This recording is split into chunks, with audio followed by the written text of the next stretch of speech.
अज साडी हालत पतली इस करके हुई है क्योंकि गुरु साडा साडे ते भरोसा नहीं कर रहा। भरोसा इस करके नहीं कर रहा क्योंकि असी गुरु दे रहे नहीं, असी गुरु दे रहे नहीं। साडियां संस्थावां जिहड़ियां ने वो चरमरा रही ने, साडियां संस्थावां चरमरा रही ने। इस करके चरमरा रही ने क्योंकि असी कमजोर हो गए हैं। साडियां कमजोरियां कारण साडियां संस्थावां जिहड़ियां ने चरमरा रही हैं, साडियां गलतियां कारण जिहड़ियां ने साडियां संस्थावां चरमरा रही हैं। एक कहावत है कि भट पाया सोना जिहड़ा कन्नां नूं खावे। सानू ऐसा राज नहीं चाहिए, सानू ऐसी ऐशो इशरत के समान साधन नहीं चाहिए जो साडे गुरु नूं जिहड़ा है वो अपमान किया जाए, साडे गुरु नूं बेइज्जत किया जाए। सानू राज नहीं चाहिए जिस राज दे विच साडे गुरु नूं अपमानित किया जाए। सानू सुख आराम नहीं चाहिए जिस सुख आराम दे विच साडे गुरु नालों दूरी बने।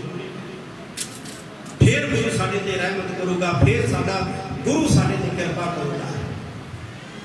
कितनियां कमजोर हो गई ने साडियां संस्थावां। ये देखना होवे तां 5-4 दिन पहला वरती घटना जिहड़ी है वो सानू दसदी है कि कितनियां कमजोर हो गई। बैठे ने श्रोमणी गुरुद्वारा प्रबंधक कमेटी के प्रधान सरदार हरजिंदर सिंह धामी, दिल्ली गुरुद्वारा प्रबंधक कमेटी के साबका 2 प्रधानों के सहज मैमोरेंडम लैके जाते हैं केजरीवाल मुख्यमंत्री जिहड़ा दिल्ली का उहदी कोठी के अगे, और 10 मिनट बारिश के भेजते हैं, वो पिलन वास्ते इन्होंने बाहर नहीं आता। वो श्रोमणी गुरुद्वारा प्रबंधक कमेटी जिहदी दहाड़ दे नाल दिल्ली का तख्त हिलदा सी, अज इन्नी कमजोर कर दी है कि दिल्ली का लाला जिहड़ा इन्होंने बाहर आके नहीं मिलता। इन्नी बेहतरी हालत कर दी है श्रोमणी गुरुद्वारा प्रबंधक कमेटी की कि मुख्यमंत्री जरूरत नहीं समझता कि मेरा एक अफसर जिहड़ा है वो जाके प्रधान को मैमोरेंडम लै जाए। ये साडी कमजोरी नहीं है तो होर की है। मैं प्रधान साहब बैठे कहना चाहांगा कि कोई लोड़ नहीं है लेलड़ियां कढ़न दी। साडा वक्त साडा इतिहास लिख रहा। असी उस वक्त लेलड़ियां नहीं कढ़ियां जदों साडे बंद कट्टे जा रहे थे। असी उस वक्त लेलड़ियां नहीं कढ़ियां जदों साडियां खोपड़ियां लै रही सी। उस वक्त असी लेलड़ियां नहीं कढ़ियां जदों लाहौर के बंदी खानियां दे विच साडियां औरतां दे सामने उन्हां दे बच्चे शहीद किए जा रहे थे। साडे बंदी सिंह शहीद, साडे कौमी जरनैल है, योधे है, वो जेलों दे विच बैठे है। असी उन्हां दी रिहाई की मंग कर रहे हैं, मंग करनी है। जे नहीं हो करते तो परवाह करने की जरूरत नहीं है क्योंकि वक्त साडा इतिहास लिख रहा है। आने वाले 100 साल बाद, 200 साल बाद दुनिया पढ़ूगी, दुनिया समझूगी, दुनिया देखूगी। जिवें अज देखती है कि किवें छोटे साहबजादियां नूं नीहां च शहीद किया गया, किवें भाई तारू सिंह जी की खोपड़ी रही, किवें भाई मनी सिंह जी के बंद कट्टे गए। 100 साल बाद, 200 साल बाद इस हुकूमत के मुंह के उत्ते साडा इतिहास जिहड़ा है वो थुकूगा कि किवें उस हुकूमत ने उम्रां गुआ के सजावां पूरियां करके भी जेलों के विच जिहड़ा वो बैठे रहे, लेकिन हुकूमतां ने रिहा नहीं कीते। ये साडा इतिहास बन रहा। मैं बहुत लंबा समा नहीं लेना। मैं एक गल श्रोमणी गुरुद्वारा प्रबंधक कमेटी के प्रधान साहब बैठे ने, इन्हों ते समूचे वर्ल्ड के दुनिया भर के सिख गुरुद्वारियां के प्रधानों, गुरुद्वारा कमेटियां अज के इस मंच को एक अपील जरूर करनी चाहूँगा कि अपने अपने गुरुद्वारा साहब के दरवाजे के अगे इन्हां बंदी सिंघां दीयां तस्वीरां दे सह फ्लैक्स बोर्ड लाओ।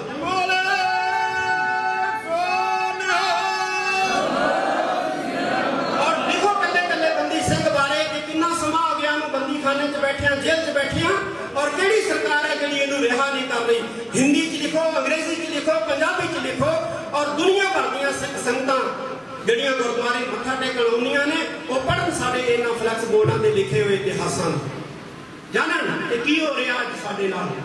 मैं ये अपील दुनिया भर दे, चाहे वो अमेरिका के सिख ने, कनेडा के सिख ने, चाहे वो आस्ट्रेलिया के सिख ने, चाहे पूरे भारत के सिख ने, पंजाब के सिख ने, मैं उन्होंने ये अपील करना चाहूँगा कि अपने अपने गुरुद्वारा साहब के दरवाजों के अगे प्राइम लोकेशन के उत्ते एक फ्लैक्स बोर्ड जिहड़ा है वो इन्हां बंदी सिंघां के बारे जरूर जिहड़ा है वो लिख के लावे। असीं शहीदी जोड़ मेले आउणगे साडे, 2-2 4-4 ਲੱਖ ਦੇ ਇਕੱਠ ਹੁੰਦੇ ਆ। ਮੈਂ ਸਿੱਖ ਸੰਸਥਾਵਾਂ ਨੂੰ ਕਹਾਂਗਾ ਕਿ ਉਹਨਾਂ ਇਕੱਠਾਂ ਦੇ ਵਿੱਚ ਸਕੂਲਾਂ ਦੇ ਬੱਚਿਆਂ ਦੇ ਹੱਥਾਂ ਦੇ ਵਿੱਚ ਬੰਦੀ ਸਿੰਘਾਂ ਦੀ ਰਿਹਾਈ ਦੀਆਂ ਤਖਤੀਆਂ ਫੜਾ ਕੇ ਖੜਾਓ। ਦੁਨੀਆ ਦੇਖੇ, ਸੰਸਾਰ ਦੇਖੇ। ਦਿੱਲੀ ਦੀਆਂ ਸੜਕਾਂ ਦੇ ਉੱਤੇ ਤਖਤੀਆਂ ਖੜਾ ਕੇ ਬੱਚਿਆਂ ਨੂੰ ਹੱਥ ਦੇ ਵਿੱਚ ਫੜਾ ਕੇ ਦਿਖਾਓ। ਦੁਨੀਆ ਇੰਟਰਨੈਸ਼ਨਲ ਮੀਡੀਆ ਦੇਖੇ ਕਿ ਸਾਡੇ ਨਾਲ ਹੋ ਕੀ ਰਿਹਾ ਹੈ। ਮੈਂ ਇਹ ਅਪੀਲ ਕਰਨੀ ਚਾਹਾਂਗਾ ਸਿੱਖ ਸੰਸਥਾਵਾਂ ਨੂੰ, ਗੁਰਦੁਆਰਾ ਕਮੇਟੀਆਂ ਨੂੰ, ਔਰ ਕਿਸੇ ਦੇ ਦਰ ਤੇ ਜਾ ਕੇ ਮੈਮੋਰੈਂਡਮ ਖਾਸ ਤੌਰ ਦੇ ਉੱਤੇ ਦਿੱਲੀ ਦੇ ਮੁੱਖ ਮੰਤਰੀ ਦੇ ਦਰਵਾਜ਼ੇ ਦੇ ਅੱਗੇ ਜਾ ਕੇ ਮੈਮੋਰੈਂਡਮ ਦੇਣ ਦੀ ਬਿਲਕੁਲ ਜ਼ਰੂਰਤ ਨਹੀਂ ਹੈ, ਬਿਲਕੁਲ ਲੋੜ ਨਹੀਂ ਹੈ। ਕੋਈ ਜ਼ਰੂਰਤ ਨਹੀਂ ਸਾਨੂੰ ਇਹਨਾਂ ਦੇ ਦਰਵਾਜ਼ਿਆਂ ਦੇ ਉੱਤੇ ਜਾ ਕੇ ਅਪੀਲਾਂ ਕਰਨ ਦੀ, ਮੈਮੋਰੈਂਡਮ ਦੇਣ। ਦੇਸ਼ ਵਿਦੇਸ਼ ਵਿੱਚ ਵਸਦੀਆਂ ਸਮੂਹ ਗੁਰੂ ਨਾਨਕ ਨਾਮ ਲੇਵਾ ਸਿੱਖ ਸੰਗਤਾਂ ਨੂੰ ਦਾਸ ਬਲਜੀਤ ਸਿੰਘ ਦਾਦੂਵਾਲ ਮੁੱਖ ਸੇਵਾਦਾਰ ਹਰਿਆਣਾ ਸਿੱਖ ਗੁਰਦੁਆਰਾ ਪ੍ਰਬੰਧਕ ਕਮੇਟੀ ਵੱਲੋਂ ਸਤਿਕਾਰ ਸਹਿਤ ਅਰਜ਼ ਕੀਤੀ ਫਤਿਹ ਪ੍ਰਵਾਨ ਹੋਵੇ। ਵਾਹਿਗੁਰੂ ਜੀ ਕਾ ਖਾਲਸਾ, ਵਾਹਿਗੁਰੂ ਜੀ ਕੀ ਫਤਿਹ। ਆਪ ਸਾਰਿਆਂ ਨੂੰ ਪਤਾ, ਸੋਸ਼ਲ ਮੀਡੀਆ ਦੇ ਉੱਤੇ ਇੱਕ ਬਿਆਨ ਜਿਹੜਾ ਵਾਇਰਲ ਹੋ ਰਿਹਾ, ਸ਼੍ਰੋਮਣੀ ਗੁਰਦੁਆਰਾ ਪ੍ਰਬੰਧਕ ਕਮੇਟੀ ਦੇ ਵੱਲੋਂ ਸ੍ਰੀ ਅਕਾਲ ਤਖਤ ਸਾਹਿਬ ਦੇ ਲਗਾਏ ਜਥੇਦਾਰ ਗਿਆਨੀ ਹਰਪ੍ਰੀਤ ਸਿੰਘ ਜੀ ਹੋਣਾ ਦਾ। ਸ਼ਾਇਦ ਉਹ ਕੱਲ ਕਿਸੇ ਸਮਾਗਮ ਦੇ ਵਿੱਚ ਉਹਨਾਂ ਦੇ ਵੱਲੋਂ ਜੋ ਸਪੀਚ ਦਿੱਤੀ ਗਈ, ਜੋ ਲੈਕਚਰ ਦਿੱਤਾ ਗਿਆ, ਜੋ ਗੁਰਮਤਿ ਵਿਚਾਰ ਸਾਂਝੇ ਕੀਤੇ ਗਏ ਸੰਗਤਾਂ ਦੇ ਨਾਲ, ਉਹਦੇ ਵਿੱਚੋਂ ਵੱਖ-ਵੱਖ ਚੈਨਲਾਂ ਦੇ ਵੱਲੋਂ ਉਹਨਾਂ ਦੇ ਉਸ ਬਿਆਨ ਨੂੰ ਕੱਟ ਕੇ ਜਿਹੜਾ ਹੈ ਦੁਨੀਆ ਦੇ ਉੱਤੇ ਪ੍ਰਕਾਸ਼ਿਤ ਕੀਤਾ ਜਾ ਰਿਹਾ, ਟੈਲੀਕਾਸਟ ਕੀਤਾ ਜਾ ਰਿਹਾ। ਯਾਨੀ ਹਰਪ੍ਰੀਤ ਸਿੰਘ ਜੀ ਹੁਣਾਂ ਨੇ ਜਿਹੜੇ ਚਿੰਤਾ ਦਾ ਪ੍ਰਗਟਾਵਾ ਕੀਤਾ ਕਿ ਸਾਡੀਆਂ ਸ਼੍ਰੋਮਣੀ ਸੰਸਥਾਵਾਂ ਜਿਹੜੀਆਂ ਨੇ ਉਹ ਨਿਘਾਰ ਵੱਲ ਚਲੀਆਂ ਗਈਆਂ, ਕਮਜ਼ੋਰ ਹੋ ਗਈਆਂ। ਉਹਨਾਂ ਨੇ ਜ਼ਿਕਰ ਕੀਤਾ ਕਿ ਸ਼੍ਰੋਮਣੀ ਗੁਰਦੁਆਰਾ ਪ੍ਰਬੰਧਕ ਕਮੇਟੀ ਵੱਲੋਂ ਬਣਾਈ ਬੰਦੀ ਸਿੰਘਾਂ ਦੀ ਰਿਹਾਈ ਵਾਸਤੇ 11 ਮੈਂਬਰੀ ਕਮੇਟੀ ਨੂੰ ਪ੍ਰਧਾਨ ਮੰਤਰੀ ਭਾਰਤ, ਗ੍ਰਹਿ ਮੰਤਰੀ ਭਾਰਤ ਨੇ ਸਮਾਂ ਨਹੀਂ ਦਿੱਤਾ, ਤੇ ਜੇਕਰ ਸ਼੍ਰੋਮਣੀ ਗੁਰਦੁਆਰਾ ਪ੍ਰਬੰਧਕ ਕਮੇਟੀ ਦੇ ਪ੍ਰਧਾਨ ਸਰਦਾਰ ਹਰਜਿੰਦਰ ਸਿੰਘ ਧਾਮੀ ਅਤੇ 2 ਸਾਬਕਾ ਪ੍ਰਧਾਨ ਸਰਦਾਰ ਪਰਮਜੀਤ ਸਿੰਘ ਸਰਨਾ ਤੇ ਸਰਦਾਰ ਮਨਜੀਤ ਸਿੰਘ ਜੀਕੇ ਦਿੱਲੀ ਸਿੱਖ ਗੁਰਦੁਆਰਾ ਪ੍ਰਬੰਧਕ ਕਮੇਟੀ, ਇਹ 2 ਸਾਬਕਾ ਪ੍ਰਧਾਨ ਉਹਨਾਂ ਦੇ ਨਾਲ ਦਿੱਲੀ ਦੇ ਮੁੱਖ ਮੰਤਰੀ ਸ੍ਰੀ ਅਰਵਿੰਦ ਕੇਜਰੀਵਾਲ ਦੇ ਕੋਲ ਪ੍ਰੋਫੈਸਰ ਦਵਿੰਦਰਪਾਲ ਸਿੰਘ ਭੁੱਲਰ ਦੀ ਰਿਹਾਈ ਦਾ ਮੰਗ ਪੱਤਰ ਲੈ ਕੇ ਗਏ। ਪਰ ਜਥੇਦਾਰ ਨੇ ਕਿਹਾ 10 ਮਿੰਟ ਮੀਂਹ ਵਿੱਚ ਭਿੱਜਦੇ ਰਹੇ, ਪਰ ਉਹਨਾਂ ਨੇ ਸਮਾਂ ਨਹੀਂ ਦਿੱਤਾ। ਬਹੁਤ ਮੰਦਭਾਗੀ ਗੱਲ ਆ। ਮੈਂ ਸਖਤ ਸ਼ਬਦਾਂ 'ਚ ਨਿਖੇਧੀ ਕਰਦਾ ਇਸ ਦੀ ਕਿ ਦਿੱਲੀ ਦੇ ਮੁੱਖ ਮੰਤਰੀ ਸ੍ਰੀ ਅਰਵਿੰਦ ਕੇਜਰੀਵਾਲ ਨੇ ਸਮਾਂ ਕਿਉਂ ਨਹੀਂ ਦਿੱਤਾ, ਦੇਣਾ ਚਾਹੀਦਾ ਸੀ। ਪਰ ਇਸ ਦੇ ਨਾਲ ਹੀ ਜਿਹੜਾ ਦੂਸਰਾ ਉਹਨਾਂ ਨੇ ਕਿਹਾ ਕਿ ਸ਼੍ਰੋਮਣੀ ਕਮੇਟੀ ਲਿਲੜੀਆਂ ਕੱਢਦੀ ਫਿਰਦੀ ਹੈ। ਲਿਲੜੀਆਂ ਨਾ ਕੱਢੇ। ਕਦੇ ਦਿੱਲੀ ਤੱਕ ਦਾ ਤਖਤ ਕੰਬਦਾ ਸੀ ਜਦੋਂ ਸ਼੍ਰੋਮਣੀ ਕਮੇਟੀ ਪ੍ਰਧਾਨ ਅੰਮ੍ਰਿਤਸਰ ਤੋਂ ਬੋਲਦਾ ਸੀ ਤਾਂ ਕੋਈ ਇਗਨੋਰ ਨਹੀਂ ਸੀ ਕਰ ਸਕਦਾ। ਸਾਡੀਆਂ ਸੰਸਥਾਵਾਂ ਕਮਜ਼ੋਰ ਹੋ ਗਈਆਂ। ਕੋਈ ਹੁਣ ਜਿਹੜਾ ਹੈ ਉਹ ਇਹਨਾਂ ਕੋਲ ਮੰਗ ਪੱਤਰ ਨਾ ਲੈ ਕੇ ਜਾਏ। ਮੈਂ ਕਹਿਣਾ ਚਾਹੁੰਦਾ ਜਿੰਨੀਆਂ ਵੀ ਚਿੰਤਾਵਾਂ ਯਾਰ ਕੀਤੀਆਂ ਨੇ, ਜੋ ਵਿਚਾਰ ਦਿੱਤੇ ਆ ਸ਼੍ਰੋਮਣੀ ਆਪਣਾ ਜਥੇਦਾਰ ਗਿਆਨੀ ਹਰਪ੍ਰੀਤ ਸਿੰਘ ਹੋਣਾ ਨੇ, ਮੈਂ ਉਹਨਾਂ ਦੇ ਨਾਲ ਬਿਲਕੁਲ ਸਹਿਮਤ ਹਾਂ। ਪਰ ਮੈਂ ਇਹ ਜ਼ਰੂਰ ਕਹਿਣਾ ਚਾਹੁੰਦਾ ਕਿ ਗਿਆਨੀ ਜੀ, ਤੁਸੀਂ ਜਿਨ੍ਹਾਂ ਨੇ ਕਮਜ਼ੋਰ ਕੀਤੀਆਂ ਸੰਸਥਾਵਾਂ, ਆਪਣੇ ਤੋਪਾਂ ਦਾ ਮੂੰਹ ਜਰਾ ਉਧਰ ਨੂੰ ਵੀ ਮੋੜੋ। ਇਹ ਜਿਹੜੇ ਤੁਸੀਂ ਸ਼ੱਕ ਜ਼ਾਹਰ ਕੀਤੇ ਆ, ਚਿੰਤਾਵਾਂ ਜ਼ਾਹਰ ਕੀਤੀਆਂ ਕੌਮ ਦੇ ਨਾਲ, ਬਿਲਕੁਲ ਹਾਲਾਤ ਇਦਾਂ ਦੇ ਹੀ ਬਣੇ ਹੋਏ ਆ, ਪਰ ਬਣਾਏ ਕਿਹਨਾਂ ਨੇ ਆ? ਜਰਾ ਉਧਰ ਨੂੰ ਧਿਆਨ ਕਰੋ। ਇਹ ਤੁਹਾਡੇ, ਜੇ ਸਿੱਧੇ ਸ਼ਬਦਾਂ 'ਚ ਕਹਿ ਲਿਆ ਜਾਵੇ ਤਾਂ ਤੁਹਾਡੇ ਆਕਾ ਸਰਦਾਰ ਪ੍ਰਕਾਸ਼ ਸਿੰਘ ਬਾਦਲ, ਸਰਦਾਰ ਸੁਖਬੀਰ ਸਿੰਘ ਬਾਦਲ ਨੇ ਇਹ ਹਾਲਾਤ ਬਣਾਏ ਸਾਡੀਆਂ ਸ਼੍ਰੋਮਣੀ ਸੰਸਥਾਵਾਂ ਦੇ। ਤਾਂ ਕਰਕੇ ਅੱਜ ਦਿੱਲੀ ਦਾ ਮੁੱਖ ਮੰਤਰੀ, ਇੱਕ ਕੋਈ ਪੂਰੀ ਸਟੇਟ ਵੀ ਨਹੀਂ ਜਿਹੜੀ, ਜਿਵੇਂ ਪੰਜਾਬ ਸਟੇਟ ਆ, ਹਰਿਆਣਾ ਸਟੇਟ, ਰਾਜਸਥਾਨ ਸਟੇਟ ਆ, ਦਿੱਲੀ ਤੇ ਇੱਕ ਬੋਰਡ ਜੇ ਵਰਗੀ ਸਰਕਾਰ ਹੁੰਦੀ ਆ, ਤੇ ਉਥੋਂ ਦਾ ਜਿਹੜਾ ਮੁੱਖ ਮੰਤਰੀ ਉਹ ਵੀ ਸਮਾਂ ਨਾ ਦੇ ਤੇ ਸਾਡੇ ਪ੍ਰਧਾਨ ਜਿਹੜੇ 2 ਸਾਬਕਾ ਦਿੱਲੀ ਕਮੇਟੀ ਦੇ ਤੇ ਇੱਕ ਮੌਜੂਦਾ ਸ਼੍ਰੋਮਣੀ ਕਮੇਟੀ ਦੇ, ਉਹ ਬਾਹਰ ਮੀਂਹ 'ਚ ਭਿੱਜਦੇ ਰਹਿਣ। ਮੈਨੂੰ ਸੱਚੀ ਇਸ ਗੱਲ ਦਾ ਬਹੁਤ ਭਾਰੀ ਦੁੱਖ ਹੋਇਆ। ਪਰ ਮੈਨੂੰ ਇਹ ਵੀ ਨਾਲ ਮੈਂ ਤੁਹਾਨੂੰ ਕਹਿਣਾ ਚਾਹੁੰਦਾ ਗਿਆਨੀ ਹਰਪ੍ਰੀਤ ਸਿੰਘ ਜੀ, ਤੁਸੀਂ ਸ਼੍ਰੋਮਣੀ ਕਮੇਟੀ ਪ੍ਰਧਾਨ ਸਾਹਿਬ ਨੂੰ ਪੁੱਛਿਆ ਕਿਉਂ ਨਹੀਂ ਕਿ 11 ਮੈਂਬਰੀ ਕਮੇਟੀ ਤੁਸੀਂ ਬਣਾਈ ਸੀ ਤੇ ਤੁਸੀਂ 2 ਨੂੰ ਲੈ ਕੇ ਜਾ ਕੇ ਦਿੱਲੀ ਕਮੇਟੀ ਦੇ ਦਿੱਲੀ ਸਰਕਾਰ ਦੇ ਮੁੱਖ ਮੰਤਰੀ ਦੇ ਬਾਹਰ ਅੱਗੇ ਕਿਵੇਂ ਖੜ ਗਏ?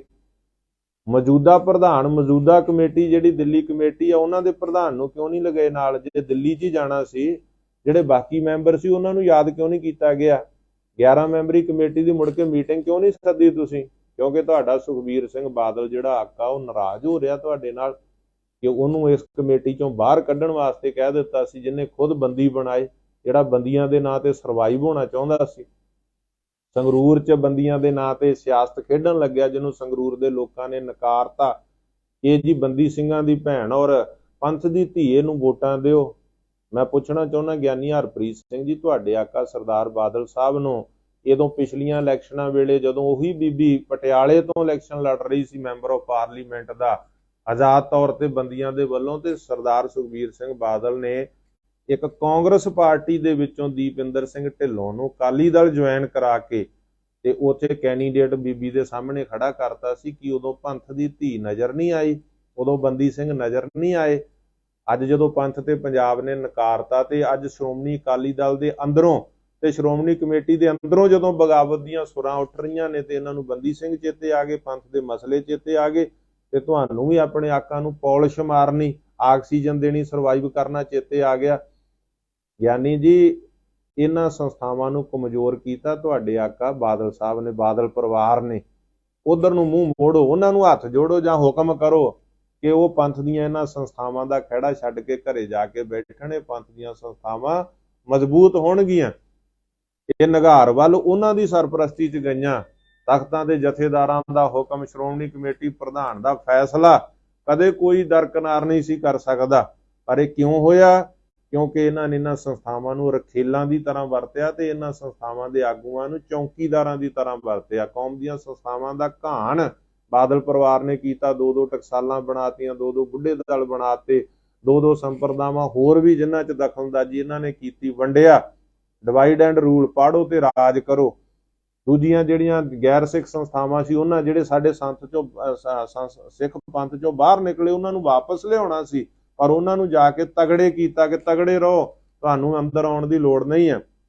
ਜੇ ਅੱਜ ਅਸੀਂ ਯਤਨ ਕਰ ਰਹੇ ਹਾਂ ਉਹਨਾਂ ਨਾਲ, ਉਹਨਾਂ ਸੰਸਥਾਵਾਂ ਸੰਪਰਦਾਵਾਂ ਨਾਲ ਬੈਠ ਕੇ ਉਹਨਾਂ ਨੂੰ ਪੰਥ 'ਚ ਵਾਪਸੀ ਕਰਨ ਲਈ, ਤੇ ਇਹਨਾਂ ਦੇ ਮਿਰਚਾਂ ਲੜਦੀਆਂ ਨੇ। ਅੱਜ ਇਹਨਾਂ ਨੂੰ ਬਹੁਤ ਪੀੜ ਹੁੰਦੀ ਹੈ ਕਿ ਪੰਥ ਨੂੰ ਇਕੱਠੇ ਕਿਉਂ ਕੀਤਾ ਜਾ ਰਿਹਾ, ਇਕੱਤਰ ਕਿਉਂ ਕੀਤਾ ਜਾ ਰਿਹਾ, ਯਤਨ ਕਿਉਂ ਕੀਤੇ ਜਾ ਰਹੇ ਆ।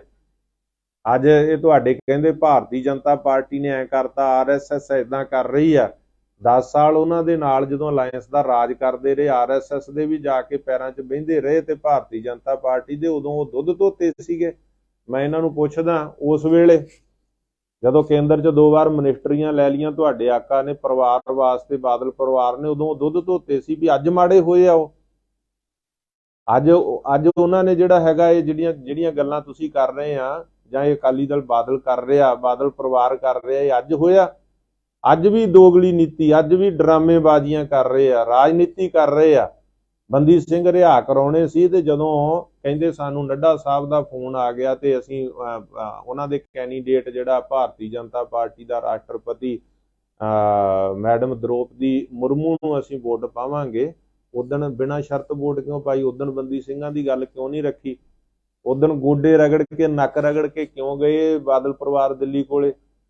ਉਦਣ ਕਿਉਂ ਨਹੀਂ ਕਿਹਾ ਕਿ ਬੰਦੀ ਸਿੰਘ ਰਿਹਾ ਕਰੋ, ਆਹ ਪੰਥ ਦੇ ਮਸਲੇ ਔਰ ਹੱਲ ਕਰੋ, ਅਸੀਂ ਵੋਟਾਂ ਦੇ ਦਿਆਂਗੇ? ਵੋਟਾਂ ਤਾਂ ਬਿਨਾਂ ਸ਼ਰਤ ਪਾਤੀਆਂ ਤੇ ਹੁਣ ਤਖਤੀਆਂ ਲੈ ਕੇ ਦੋਨੇ ਮੀਆਂ ਬੀਬੀ ਪਾਰਲੀਮੈਂਟ ਦੇ ਬਾਹਰ ਖੜੇ ਆ। ਹੁਣ ਉਧਰ ਨੂੰ ਕੋਈ ਮੂੰਹ ਨਹੀਂ ਕਰਦਾ ਇਹਨਾਂ ਵੱਲ ਨੂੰ, ਸਿਰਫ ਡਰਾਮੇਬਾਜ਼ੀ। ਉਧਰੋਂ ਵੀ ਸੱਚੇ ਹੋ ਗਏ ਕਿ ਅਸੀਂ ਤਾਂ ਬਿਨਾਂ ਸ਼ਰਤ ਤੁਹਾਨੂੰ ਵੋਟ ਦਿੱਤੀ ਆ, ਤੇ ਇਧਰ ਤਖਤੀਆਂ ਫੜ ਕੇ ਪੰਥ ਕੋਲ, ਕੌਮ ਕੋਲੇ ਸੱਚੇ ਹੋਣ ਵਾਸਤੇ ਵੀ ਆਹ ਦੇਖੋ ਜੀ ਅਸੀਂ ਤਾਂ ਪਾਰਲੀਮੈਂਟ ਦੇ ਬਾਹਰ ਤੇ ਅੰਦਰ ਅਸੀਂ ਤਖਤੀਆਂ ਫੜ ਕੇ ਬੰਦੀ ਸਿੰਘਾਂ ਦੀ ਰਿਹਾਈ ਮੰਗ ਰਹੇ ਆ। ਗਿਆਨੀ ਹਰਪ੍ਰੀਤ ਸਿੰਘ ਜੀ, ਇਹ ਤੁਹਾਡੇ ਆਕਾ ਬਾਦਲਾਂ ਦਾ ਦੋਹਰਾ ਕਿਰਦਾਰ ਆ, ਜਿਹਨੂੰ ਪੰਥ ਪਛਾਣ ਚੁੱਕਿਆ। ਸਾਰੇ ਰਾਜਨੀਤਿਕ ਵੀ ਸਭ ਧਿਰਾਂ ਪਛਾਣ ਚੁੱਕੀਆਂ ਨੇ ਕਿ ਬਾਦਲ ਪਰਿਵਾਰ ਕੀ ਕਰ ਰਿਹਾ। ਇਹ ਤਾਂ ਕਰਕੇ ਕੋਈ ਸਮਾਂ ਨਹੀਂ ਦੇ ਰਿਹਾ ਇਹਨਾਂ ਨੂੰ। ਤੁਸੀਂ ਵੀ ਇਹ ਕਮੇਟੀ 'ਚ ਪਾ ਕੇ ਉਹਨਾਂ ਨੂੰ ਸਰਵਾਈਵ ਕਰਨ ਦੀ ਕੋਸ਼ਿਸ਼ ਕੀਤੀ ਹੈ, ਤਾਂ ਕਰਕੇ ਸਮਾਂ। ਅੱਜ ਸੁਖਬੀਰ ਸਿੰਘ ਬਾਦਲ ਨੂੰ ਬਾਹਰ ਕਰ ਦਿਓ, ਮੈਂ ਸਮਝਦਾ ਕਿਸੇ ਦੀ ਕੀ ਜ਼ਰੂਰਤ ਆ ਵੀ ਕੋਈ ਸਮਾਂ ਨਾ ਦੇ। ਦਿੱਲੀ ਦਾ ਮੁੱਖ ਮੰਤਰੀ ਸਮਾਂ ਨਾ ਦੇ, ਕਿਉਂ ਨਹੀਂ ਦਊ? ਪਰ ਉਹਨਾਂ ਨੂੰ ਵੀ ਪਤਾ ਵੀ ਇਹ ਬੰਦੀਆਂ ਦੇ ਨਾਂ ਤੇ ਰਾਜਨੀਤੀ ਕਰਨਾ ਚਾਹੁੰਦੇ ਆ। ਬੰਦੀ ਸਿੰਘ ਰਿਹਾ ਹੋਣੇ ਚਾਹੀਦੇ ਆ। 25-25 30-30 ਸਾਲ ਹੋ ਗਏ ਉਹਦੇ ਲਈ ਸੰਸਥਾਵਾਂ ਲੱਗੀਆਂ, ਧਰਨੇ ਮੁਜ਼ਾਹਰੇ ਮੋਰਚੇ ਚੱਲ ਰਹੇ ਆ, ਗੱਲਬਾਤ ਵੀ ਚੱਲ ਰਹੀ। ਅਸੀਂ ਹਰਿਆਣਾ ਦੇ ਮੁੱਖ ਮੰਤਰੀ ਨਾਲ ਵੀ ਗੱਲ ਕੀਤੀ, ਅਸੀਂ ਕੇਂਦਰ ਦੇ ਚੇਅਰਮੈਨ ਜਿਹੜੇ ਘੱਟ ਗਿਣਤੀ ਕਮਿਸ਼ਨ ਦੇ ਉਹਨਾਂ ਦੇ ਨਾਲ ਵੀ ਅਸੀਂ ਗੱਲ ਕੀਤੀ ਆ, SC ST ਕਮਿਸ਼ਨ ਦੇ ਚੇਅਰਮੈਨ ਉਹਨਾਂ ਨਾਲ ਗੱਲ ਕੀਤੀ, ਕੇਂਦਰੀ ਮੰਤਰੀਆਂ ਨਾਲ ਗੱਲ ਕੀਤੀ ਆ, ਔਰ ਚਿੱਠੀ ਪ੍ਰਧਾਨ ਮੰਤਰੀ ਗ੍ਰਹਿ ਮੰਤਰੀ ਨੂੰ ਲਿਖੀ ਆ। ਬਕਾਇਦਾ ਹਰਿਆਣਾ ਸਿੱਖ ਗੁਰਦੁਆਰਾ ਪ੍ਰਬੰਧਕ ਕਮੇਟੀ ਦੀ ਐਗਜ਼ੈਕਟਿਵ ਦੀ ਮੀਟਿੰਗ 'ਚ ਮਤਾ ਪਾਸ ਕੀਤਾ ਇਹ ਬੰਦੀ ਰਿਹਾ ਕੀਤੇ ਜਾਣ, ਪੰਥ ਦੇ ਮਸਲੇ ਹੱਲ ਕੀਤੇ ਜਾਣ। ਚਾਹੇ ਗੁਰਦੁਆਰਾ ਗਿਆਨ ਗੋਦੜੀ, ਗੁਰਦੁਆਰਾ ਡਾਂਗਮਾਰ ਸਾਹਿਬ, ਇਹ ਮਸਲੇ ਹੱਲ ਕੀਤੇ ਜਾਣ। ਪਰ ਤੁਸੀਂ ਜਿਹੜਾ ਹੈਗਾ ਇਹ ਤੁਹਾਡੇ ਆਕਾ ਨੇ ਇੱਥੋਂ ਤੱਕ ਇਹਨਾਂ ਸੰਸਥਾਵਾਂ ਨੂੰ ਲਗਾਏ। ਅੱਜ ਵੀ ਬੰਦੀਆਂ, ਰਹਿਮ ਕਰੋ ਬੰਦੀਆਂ ਤੇ, ਤੁਸੀਂ ਬੰਦੀ ਸਿੰਘਾਂ ਦੇ ਉੱਤੇ ਰਹਿਮ ਕਰੋ। ਬਾਦਲ ਸਾਹਿਬ, ਤੁਸੀਂ ਰਾਜਨੀਤੀ ਕਰ ਰਹੇ ਸੀਗੇ, ਸੰਗਰੂਰ ਦੇ ਲੋਕਾਂ ਨੇ ਨਕਾਰਿਆ ਤੁਹਾਨੂੰ, ਰਹਿਮ ਕਰੋ ਬੰਦੀਆਂ ਤੇ। ਕੀ ਸੁਨੇਹਾ ਦਿੱਤਾ? ਮੈਂ 10 ਦਿਨ ਪਹਿਲਾਂ ਕਹਿਤਾ ਸੀ ਕਿ ਸੁਨੇਹਾ ਇਹ ਦਿਓਗੇ ਜਦੋਂ ਵੋਟਾਂ ਤੇ 5ਵੇਂ ਨੰਬਰ ਤੇ ਆਓਗੇ ਤੇ ਕੀ ਵੀ ਬੰਦੀ ਸਿੰਘਾਂ ਦੇ ਨਾਲ ਨਹੀਂ ਕੋਈ? ਸਾਰਾ ਪੰਜਾਬ ਬੰਦੀ ਸਿੰਘਾਂ ਦੀ ਰਿਹਾਈ ਚਾਹੁੰਦਾ, ਦੁਨੀਆ 'ਚ ਵਸਦੇ ਸਿੱਖ ਬੰਦੀ ਸਿੰਘਾਂ ਦੀ ਰਿਹਾਈ ਚਾਹੁੰਦੇ, ਸਾਡੇ ਹਰਿਆਣੇ 'ਚ ਵਸਦੇ ਵੀ ਸਿੱਖ ਤੇ ਗੈਰ ਸਿੱਖ ਇਨਸਾਫ ਪਸੰਦ ਬੰਦੀ ਸਿੰਘਾਂ ਦੀ ਰਿਹਾਈ ਚਾਹੁੰਦੇ ਆ। ਪਰ ਇਹ ਤੁਹਾਡੀਆਂ ਡਰਾਮੇਬਾਜ਼ੀਆਂ, ਤੁਹਾਡੀਆਂ ਦੋਗਲੀਆਂ ਨੀਤੀਆਂ ਕਾਰਨ ਕਰਕੇ ਸਾਡੇ ਬੰਦੀ ਸਿੰਘ ਅੰਦਰ, ਜਦੋਂ ਤੁਸੀਂ ਸੱਤਾ ਸੀ ਰਿਹਾ ਕਰਨੇ ਸੀ ਉਦੋਂ ਤੇ ਬਾਪੂ ਸੂਰਜ ਸਿੰਘ ਨੂੰ ਵੀ ਬੰਦੀ ਬਣਾਤਾ ਤੁਸੀਂ, ਉਦੋਂ ਤੇ ਪ੍ਰੋਫੈਸਰ ਦਵਿੰਦਰਪਾਲ ਵੀ ਤੁਹਾਨੂੰ ਕਾਤਲ ਤੇ ਅੱਤਵਾਦੀ ਲੱਗਦਾ ਸੀਗਾ। ਅੱਜ ਪੈਰਾਂ ਥੱਲੋਂ ਸਿਆਸੀ ਜ਼ਮੀਨ ਖਿਸਕ ਗਈ, ਕੰਧਾਂ 'ਚ ਵੱਜਦੇ ਫਿਰਦੇ ਹੋ। ਅੱਜ ਅਕਾਲੀ ਦਲ ਦੀ ਪ੍ਰਧਾਨਗੀ ਤੋਂ ਲਾਉਣ ਲਈ ਤੁਹਾਡੇ ਅੰਦਰੋਂ ਬਗਾਵਤ ਹੋ ਰਹੀ ਆ ਤੇ ਅੱਜ ਤੁਹਾਨੂੰ ਬੰਦੀ ਸਿੰਘ ਚੇਤੇ ਆ ਗਏ, ਪੰਥ ਦੇ ਮਸਲੇ ਚੇਤੇ ਆ ਗਏ। ਅੱਜ ਕਹਿੰਦੇ ਹੋ ਸਿੱਖੀ ਕਮਜ਼ੋਰ। ਅੱਜ ਬਲਟੋਆ ਸਵੇਰੇ ਬੋਲ ਰਿਹਾ ਸੀ ਟੀਵੀ ਚੈਨਲਾਂ ਤੇ, ਇਹ ਸਿੱਖੀ ਕਮਜ਼ੋਰ ਹੋ ਗਈ। ਕਿੰਨੇ ਕੀਤੀ ਆ? ਕਿਤੇ ਪੁੱਛੋ ਆਪਣੇ ਆਕਾ ਜਿਨ੍ਹਾਂ ਦੀਆਂ ਚੱਪਲਾਂ ਝਾੜਨ ਤੋਂ ਤੁਹਾਨੂੰ ਵੇਲ ਨਹੀਂ ਆ। ਕਹਿੰਦੇ ਇਹ ਜਥੇਦਾਰ ਨੇ ਮੁਆਫੀ ਮੰਗ ਲਈ ਸੀ, ਮਾਫੀਨਾਮਾ ਜਿਹੜਾ ਸੌਦਾ ਸਾਧ ਨੂੰ ਦਿੱਤਾ, ਕੱਲ ਨੂੰ ਤੁਸੀਂ ਵੀ ਮੰਗ ਲਓਗੇ। ਅੱਜ ਤੁਹਾਨੂੰ ਬਾਦਲਾਂ ਦੀਆਂ ਚੱਪਲਾਂ ਝਾੜਨ ਤੋਂ ਵੇਲ ਨਹੀਂ ਆ, ਕੱਲ ਨੂੰ ਤਾਂ ਤੁਸੀਂ ਵੀ ਮਾਫੀ ਮੰਗ ਲਓਗੇ। ਤੁਸੀਂ ਵੀ ਕਹੋਗੇ ਮੈਂ ਹਰਮੰਦਰ ਸਾਹਿਬ ਤੋਂ ਬਾਹਾਂ ਖੜੀਆਂ ਕਰਕੇ ਆ ਗਿਆ ਸੀ ਜੀ, ਜਦੋਂ ਹਮਲਾ ਹੋਇਆ ਮੈਨੂੰ ਮੁਆਫੀ ਦੇ ਦਿਓ। ਕਹੋਗੇ ਵੀ ਮੈਨੂੰ ਮੁਆਫੀ ਦੇ ਦਿਓ, ਮੈਂ ਬਾਦਲਾਂ ਨੂੰ ਪਛਾਣ ਨਹੀਂ ਸਕਿਆ, ਹੁਣ ਮੈਂ ਪਛਾਣ ਗਿਆ ਬਾਦਲਾਂ ਨੂੰ। ਜਿਵੇਂ ਉਹਨਾਂ ਜਥੇਦਾਰਾਂ ਨੇ ਬਿਆਨ ਦੇ ਕੇ ਕਹਿਤਾ ਜੀ ਸਾਡੇ ਤੋਂ ਮੈਂ ਤੁਹਾਨੂੰ ਪੁੱਛਦਾ ਗਿਆਨੀ ਹਰਪ੍ਰੀਤ ਸਿੰਘ ਜੀ, ਸ਼੍ਰੋਮਣੀ ਗੁਰਦੁਆਰਾ ਪ੍ਰਬੰਧਕ ਕਮੇਟੀ ਨੂੰ ਪੁੱਛੋ, ਇਹਨਾਂ ਨੇ ਉਹ ਐਗਜ਼ੈਕਟਿਵ ਦਾ ਮਤਾ ਰੱਦ ਕਰ ਦਿੱਤਾ ਜਿਹਦੇ ਵਿੱਚ ਇਹਨਾਂ 90-95 ਲੱਖ ਦੇ ਇਸ਼ਤਿਹਾਰ ਆਪਣਾ ਸੌਦਾ ਸਾਧ ਦੀ ਮਾਫੀਨਾਮੇ ਨੂੰ ਸਹੀ ਮੰਨਣ ਵਾਸਤੇ ਅਖਬਾਰਾਂ ਤੇ ਟੀਵੀ ਚੈਨਲਾਂ ਨੂੰ ਦਿੱਤੇ ਸੀਗੇ। ਪੁੱਛੋ ਇਹਨਾਂ ਨੂੰ। ਗਿਆਨੀ ਹਰਪ੍ਰੀਤ ਸਿੰਘ ਜੀ, ਸੁਖਬੀਰ ਸਿੰਘ ਬਾਦਲ ਨੂੰ ਅਕਾਲ ਤਖਤ ਸਾਹਿਬ ਤੇ ਤਲਬ ਕਰਕੇ ਪੁੱਛੋ ਹਾਂ ਕਿ ਇਹਨੇ ਹੋਲੀ ਵਾਲੇ ਦਿਨ ਜਿਹੜਾ ਮੂੰਹ ਸਿਰ ਬਣਾਇਆ ਹੋਇਆ ਸੀ, ਇਹਦੇ ਕਕਾਰ ਕਿੱਥੇ ਸੀਗੇ? ਇਹ ਕਹਿੰਦਾ ਮੈਂ 5 ਪਿਆਰਿਆਂ ਤੋਂ ਅੰਮ੍ਰਿਤ ਛਕਿਆ। ਪੁੱਛੋ ਹਾਂ ਜਰਾ, ਪੁੱਛੋ ਇਹਨਾਂ ਨੂੰ ਕਿ ਸਾਡੇ ਸ਼ਨੀ ਦੇਵਤੇ ਨੂੰ ਮੰਨਣ ਵਾਲੇ ਸਾਡੇ ਵੀਰ ਸ਼ਨੀ ਦੇਵਤੇ ਦੀ ਪੂਜਾ ਕਰਨ, ਕੋਈ ਇਤਰਾਜ਼ ਨਹੀਂ, ਪਰ ਇਹ ਸ਼ਨੀ ਦੇਵਤੇ ਨੂੰ ਜਾ ਕੇ ਤੇਲ ਦੇ ਰਿਹਾ ਸੀ ਜਾ ਕੇ। ਪੁੱਛੋ ਇਹਨਾਂ ਨੂੰ ਕਿ ਤੁਸੀਂ ਆ ਗੁਰਮਰਿਆਦਾ ਤੋਂ ਉਲਟ ਕਿਵੇਂ ਚਲੇ ਗਏ? ਅਕਾਲੀ ਦਲ ਦੇ ਨਾਲੇ ਪੰਥ ਦੇ ਤੁਸੀਂ ਕਹਿੰਦੇ ਅਸੀਂ ਤਾਂ ਖੈਰ ਖਵਾਹ ਆ, ਅਕਾਲੀ ਦਲ ਪੰਥ ਆ ਤੇ ਪੰਥ ਦੇ ਅਸੀਂ ਠੇਕੇਦਾਰ ਆ। ਇਹਨਾਂ ਨੂੰ ਪੁੱਛੋ ਗਿਆਨੀ ਹਰਪ੍ਰੀਤ ਸਿੰਘ ਜੀ, ਇਹਨਾਂ ਨੇ ਬਰਗਾੜੀ ਬੇਅਦਬੀ ਕਾਂਡ ਦੇ ਦੋਸ਼ੀਆਂ ਨੂੰ ਕਿਉਂ ਬਚਾਇਆ, ਕਿਉਂ ਪਨਾਹ ਦਿੱਤੀ, ਕਿਉਂ ਸਤਰ ਛਾਇਆ ਦਿੱਤੀ? ਪੁੱਛੋ ਇਹਨਾਂ ਨੂੰ ਵੀ ਬਾਈਬਲ ਗੋਲੀ ਕਾਂਡ ਦਾ ਹੁਕਮ ਕਿਹਨੇ ਦਿੱਤਾ ਸੀਗਾ? ਪੁੱਛੋ ਇਹਨਾਂ ਨੂੰ ਕੋਟਕਪੂਰੇ ਇਨਸਾਫ ਮੰਗਦੇ, ਸਤਨਾਮ ਵਾਹਿਗੁਰੂ ਦਾ ਜਾਪ ਕਰਦੇ ਸਿੱਖਾਂ ਤੇ ਡਾਂਗਾਂ ਤੇ ਗੰਦੇ ਪਾਣੀ ਦੀਆਂ ਵਿਛਾੜਾਂ ਕਿਹਨੇ ਹੁਕਮ ਦਿੱਤਾ ਸੀਗਾ? 2 ਸਿੰਘ ਸ਼ਹੀਦ ਹੋ ਗਏ, ਕਿਹਨੇ ਹੁਕਮ ਦਿੱਤਾ ਸੀਗਾ?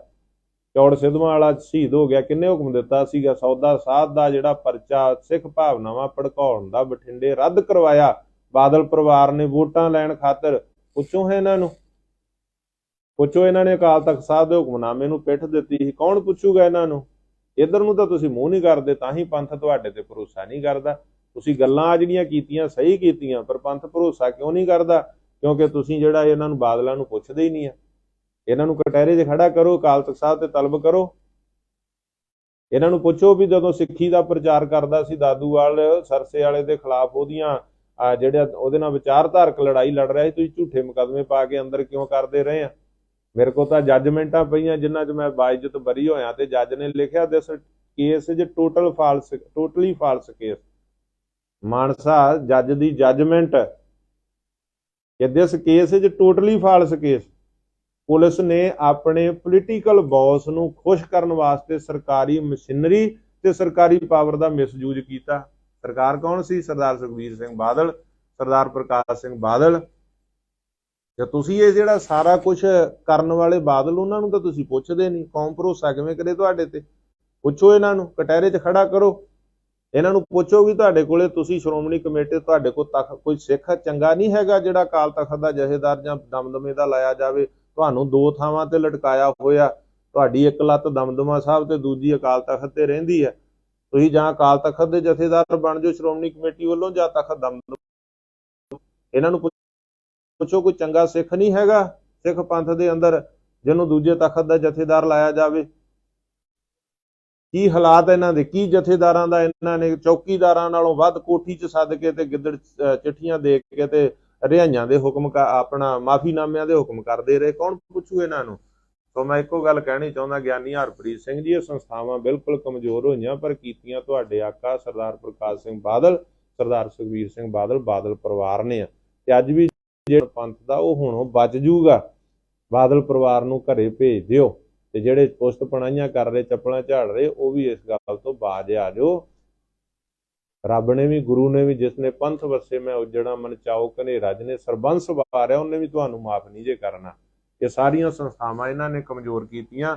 ਹਰ ਸਿੱਖ ਜਿਹੜਾ ਇਹਨਾਂ ਸੰਸਥਾਵਾਂ ਨੂੰ, ਇਹਨਾਂ ਜਿਹੜੇ ਸਾਡੇ ਇੰਸਟੀਟਿਊਸ਼ਨ ਸਿਧਾਂਤ, ਇਹਨਾਂ ਨੂੰ ਮਜ਼ਬੂਤ ਕਰਨ ਵਾਲੇ ਪਾਸੇ ਆਪਣਾ ਦਿਨ ਰਾਤ ਲਾ ਰਿਹਾ, ਪਰ ਇਹ ਤੁਹਾਡੇ ਬਾਦਲ ਸਾਹਿਬ ਹੀ ਆ ਜਿਹੜੇ ਇਹਨਾਂ ਨੂੰ ਕਮਜ਼ੋਰ ਜਿਨ੍ਹਾਂ ਨੇ ਕੀਤਾ ਤੇ ਕਰ ਰਹੇ ਆ। ਅੱਜ ਵੀ ਪੰਥ ਵਿਰੋਧੀਆਂ ਦੀ ਪੁਸਤ ਪਣਾਈ। ਤੁਸੀਂ ਪੁੱਛਿਆ ਇਹਨਾਂ ਨੂੰ ਕਿ ਜਿਹੜੇ ਨਿੱਤ ਸੰਤ ਜਰਨੈਲ ਸਿੰਘ ਦੇ ਪੋਸਟਰ ਛਾੜਦੇ ਆ ਪੰਜਾਬ ਦੇ ਅੰਦਰ 6 ਜੂਨ ਨੂੰ, ਇੰਨਾ ਉਦੋਂ ਮੂਲ ਮਚਾਉਂਦੇ, ਉਹ ਇਹਨਾਂ ਨੇ ਤਾਂ ਵੋਟਾਂ 'ਚ ਉਹਨਾਂ ਨਾਲ ਵੀ ਸਮਝੌਤਾ ਕਰ ਲਿਆ ਸੀਗਾ। ਇਹਨਾਂ ਦੇ ਨਾਲ ਹੀ ਤੁਰੇ ਫਿਰਦੇ ਸੀ ਉਹ, ਸਰਦਾਰ ਸੁਖਬੀਰ ਸਿੰਘ ਬਾਦਲ ਦੇ ਨਾਲ। ਤੁਸੀਂ ਪੁੱਛਿਆ ਇਹਨਾਂ ਨੂੰ? ਕਿਸੇ ਦੀ ਕੋਈ ਭਾਵਨਾ ਹੋ ਸਕਦੀ ਹੈ, ਕਿਸੇ ਦਾ ਕੋਈ ਵਖਰੇਵਾਂ ਹੋ ਸਕਦਾ, ਉਹਨੂੰ ਮੁਬਾਰਕ ਆ, ਪਰ ਇਹਨਾਂ ਨੂੰ ਪੁੱਛੋ, ਇਹ ਕਹਿੰਦੇ ਅਸੀਂ ਪੰਥ ਦੇ ਖੈਰ ਖਵਾਂ। ਇਹਨਾਂ ਨੇ ਉਹ ਜਿਹੜੇ ਸੰਤ ਜਰਨੈਲ, ਤੁਸੀਂ ਸ੍ਰੀ ਅਕਾਲ ਤਖਤ ਸਾਹਿਬ ਤੋਂ ਤਾਂ 20ਵੀਂ ਸਦੀ ਦੇ ਮਹਾਨ ਸਿੱਖ ਦਾ ਖਿਤਾਬ ਦਿੱਤਾ ਹੋਇਆ ਉਹਨਾਂ ਨੂੰ। ਸ਼ਹੀਦੀ ਯਾਦਗਾਰ ਦਰਬਾਰ ਸਾਹਿਬ ਕੰਪਲੈਕਸ 'ਚ ਬਣੀ ਹੋਈ ਆ, ਤੇ ਜਿਹੜੇ ਉਹਨਾਂ ਦੇ ਪੁਤਲੇ ਸਾੜਦੇ, ਬਣਾ ਕੇ ਉਹਨਾਂ ਦੀਆਂ ਤਸਵੀਰਾਂ ਸਾੜਦੇ, ਉਹਨਾਂ ਨਾਲ ਇਹਨਾਂ ਨੇ ਵੋਟਾਂ 'ਚ ਅਲਾਇੰਸ ਕੀਤਾ। ਇਹ ਕਹਿੰਦੇ ਬੜਾ ਬਲ ਮਿਲ ਗਿਆ, ਹੁਣ ਤਾਂ ਜਿੱਤ ਯਕੀਨੀ ਹੈ, ਜਿੱਤ ਪੱਕੀ ਆ, ਤੇ ਜਿੱਤ ਦੇਖ ਲਓ ਕਿੱਧਰ ਹੋਈ ਆ। ਪੁੱਛਿਆ ਤੁਸੀਂ ਇਹਨਾਂ ਨੂੰ? ਗਿਆਨੀ ਹਰਪ੍ਰੀਤ ਸਿੰਘ ਜੀ, ਪੁੱਛੋ ਹੈ ਇਹਨਾਂ ਨੂੰ। ਇਹ ਜਵਾਬ ਕੌਣ ਲਊ ਇਹਨਾਂ ਤੋਂ? ਇਹ ਸੰਸਥਾਵਾਂ ਕਮਜ਼ੋਰ ਹੋਈਆਂ ਨੇ, ਪਰ ਇਹਨਾਂ ਨੇ ਕੀਤੀਆਂ ਤੁਹਾਡੇ ਆਕਾ ਨੇ, ਹੋਰ ਨਹੀਂ ਕਿਸੇ ਨੇ। ਜਦੋਂ ਇਹ ਜਾ ਕੇ ਗੋਆ ਚਿੰਤਨ ਕਰ ਰਹੇ ਸੀ, ਤੇ ਸਿਮਲੇ ਜਾ ਕੇ ਚਿੰਤਨ ਦੇ ਨਾਂ ਤੇ ਉੱਤੇ ਜੋ ਕਰ ਰਹੇ ਸੀਗੇ, ਉਹਦੇ ਨਾਲ ਸਿੱਖੀ ਮਜ਼ਬੂਤ ਨਹੀਂ ਹੋਈ। ਜੋ ਇਹਨਾਂ ਨੇ ਆਪਣਾ ਗੁਰਮਰਿਆਦਾ ਤੋਂ ਬਾਹਰ ਜਾ ਕੇ ਜੋ ਕੁਛ ਇਹਨਾਂ ਨੇ ਸੌਦਾ ਸਾਧ ਵਰਗਿਆਂ ਦੇ ਖੁਰੜੇ ਪੂਜੇ, ਉਹਦੇ ਨਾਲ ਸਿੱਖੀ ਮਜ਼ਬੂਤ ਨਹੀਂ ਹੋਈ, ਕਮਜ਼ੋਰ ਕੀਤੀ ਆ ਇਹਨਾਂ ਨੇ ਕੀਤੀ। ਸੰਸਥਾਵਾਂ ਕਮਜ਼ੋਰ ਇਹਨਾਂ ਨੇ ਕੀਤੀਆਂ ਨੇ। ਇਸ ਕਰਕੇ ਇਹਨਾਂ ਨੂੰ ਕਟਹਿਰੇ 'ਚ ਖੜਾ ਕਰੋ, ਤਾਂ ਪੰਥ ਦਾ ਤੁਹਾਡੇ ਤੇ ਭਰੋਸਾ ਵੱਜੂਗਾ। ਔਰ ਮੈਂ ਕੇਂਦਰ ਸਰਕਾਰ ਨੂੰ, ਦਿੱਲੀ ਸਰਕਾਰ ਨੂੰ ਕਹਿਣਾ ਚਾਹੁੰਦਾ ਕਿ ਬੰਦੀ ਸਿੰਘਾਂ ਦੀ ਰਿਹਾਈ ਦਾ ਮਸਲਾ ਤੇ ਸੰਵੇਦਨਸ਼ੀਲ ਮੁੱਦਾ ਵਾ। ਭਾਵੇਂ ਬਾਦਲ ਉਹਦੇ ਤੇ ਰਾਜਨੀਤੀ ਕਰ ਰਹੇ, ਪਰ ਇਹ ਪੰਥ ਤੇ ਪੰਜਾਬ ਦਾ ਮੁੱਦਾ, ਇਹਨੂੰ ਤੁਰੰਤ ਹੱਲ ਕੀਤਾ ਜਾਵੇ। ਜਿਹੜੇ ਬੰਦੀ ਸਿੰਘ ਆ ਸਾਡੇ ਰਿਹਾ ਕੀਤੇ ਜਾਣ, ਪੰਥ ਦੇ ਪੰਜਾਬ ਦੇ ਮੁੱਦੇ ਜਿਹੜੇ ਉਹ ਹੱਲ ਕੀਤੇ ਜਾਣ। ਮੈਂ ਕੇਂਦਰ ਸਰਕਾਰ ਨੂੰ ਜਿਹੜੀ ਹੈ ਇਸ ਗੱਲ ਦੀ ਅਪੀਲ ਕਰਦਾ। ਪਰ ਗਿਆਨੀ ਹਰਪ੍ਰੀਤ ਸਿੰਘ ਨੂੰ ਮੈਂ ਕਹਿਣਾ ਚਾਹੁੰਦਾ, ਤੁਹਾਡੀਆਂ ਚਿੰਤਾਵਾਂ ਬਿਲਕੁਲ ਸੱਚ ਆ, ਪਰ ਇਹਨਾਂ ਤੇ ਭਰੋਸਾ ਤੇ ਯਕੀਨ ਤਾਂ ਵੱਜੂਗਾ ਕਿ ਜਿਨ੍ਹਾਂ ਦੇ ਕਰਕੇ ਸਾਡੀਆਂ ਸੰਸਥਾਵਾਂ ਨਿਘਾਰ ਵੱਲ ਗਈਆਂ ਨੇ, ਜੇ ਉਹਨਾਂ ਨੂੰ ਕਟਹਿਰੇ 'ਚ ਖੜਾ ਕਰੋਗੇ। ਮੈਂ ਹਮੇਸ਼ਾ ਇਹ ਸੱਚ ਕਹਿੰਦਾ ਆਇਆ, ਕਹਿ ਰਿਹਾ ਤੇ ਕਹਿੰਦੇ ਰਹਿਣਾ ਵਾ। ਭਾਵੇਂ ਜੋ ਮਰਜ਼ੀ ਜਿਹੜੇ ਬਾਦਲ ਜੋ ਮਰਜ਼ੀ ਪਹਿਲਾਂ ਕਰਦੇ ਰਹੇ ਆ, ਹੁਣ ਕਰ ਲੈਣ, ਮੈਨੂੰ ਇਸ ਗੱਲ ਦੀ ਪਰਵਾਹ ਨਹੀਂ। ਮੈਂ ਗੁਰੂ ਤੋਂ ਡਰ ਕੇ ਔਰ ਸੰਗਤਾਂ ਦਾ ਝਾੜੂ ਬਰਦਾਰ ਹੋਣ ਦੇ ਨਾਤੇ ਸੰਗਤਾਂ ਨੂੰ ਸੁਚੇਤ ਕਰਦਾ ਰਿਹਾ ਔਰ ਕਰਦਾ ਰਹੂੰਗਾ। ਔਰ ਇਹ ਜਿਹੜਾ ਗਿਆਨੀ ਹਰਪ੍ਰੀਤ ਸਿੰਘ ਜੀ ਤੁਹਾਡਾ ਜਿਹੜਾ ਬਿਆਨ ਆ, ਇਸ ਪਾਸੇ ਜ਼ਰੂਰ ਵਧੋ ਤੁਸੀਂ, ਕਿ ਹੁਣ ਅਸੀਂ ਉਡੀਕ ਰੱਖਾਂਗੇ ਕਿ ਕਿੱਦਣ ਤੁਸੀਂ ਪ੍ਰਕਾਸ਼ ਸਿੰਘ ਬਾਦਲ ਤੇ ਸੁਖਬੀਰ ਸਿੰਘ ਬਾਦਲ ਨੂੰ ਅਕਾਲ ਤਖਤ ਸਾਹਿਬ ਤੇ ਖੜੇ ਕਰਕੇ, ਉਹਨਾਂ ਨੂੰ ਸੱਦ ਕੇ ਤੇ ਉਹਨਾਂ ਨੂੰ ਤਨਖਾਹ ਲਾਉਂਦੇ ਹੋ, ਉਹਨਾਂ ਨੂੰ ਕਟਹਿਰੇ 'ਚ ਖੜਾ ਕਰਦੇ ਹੋ, ਤੇ ਫਿਰ ਉਹਨਾਂ ਨੂੰ ਇਹਨਾਂ ਸੰਸਥਾਵਾਂ ਤੋਂ ਪਾਸੇ ਹਟਾ ਕੇ ਘਰੇ ਭੇਜਦੇ ਹੋ, ਤੇ ਇਹਨਾਂ ਸੰਸਥਾਵਾਂ ਨੂੰ ਯਾਦ ਕਰਾਉਂਦੇ ਹੋ, ਤਾਂ ਕਿ ਸੰਸਥਾਵਾਂ ਮੁੜ ਤਾਕਤਵਰ ਹੋ ਕੇ ਕੌਮ ਤੇ ਪੰਥ ਦੀ ਅਗਵਾਈ ਕਰ ਸਕਣ। ਸਿੱਖ ਸੰਗਤਾਂ ਤੋਂ ਭੁੱਲਾਂ ਚੁੱਕਾਂ ਦੀ ਖਿਮਾ ਮੰਗਦਾ ਫਤਿਹ ਅਰਜ਼ ਕਰਦਾ। ਵਾਹਿਗੁਰੂ ਜੀ ਕਾ ਖਾਲਸਾ, ਵਾਹਿਗੁਰੂ ਜੀ ਕੀ ਫਤਿਹ।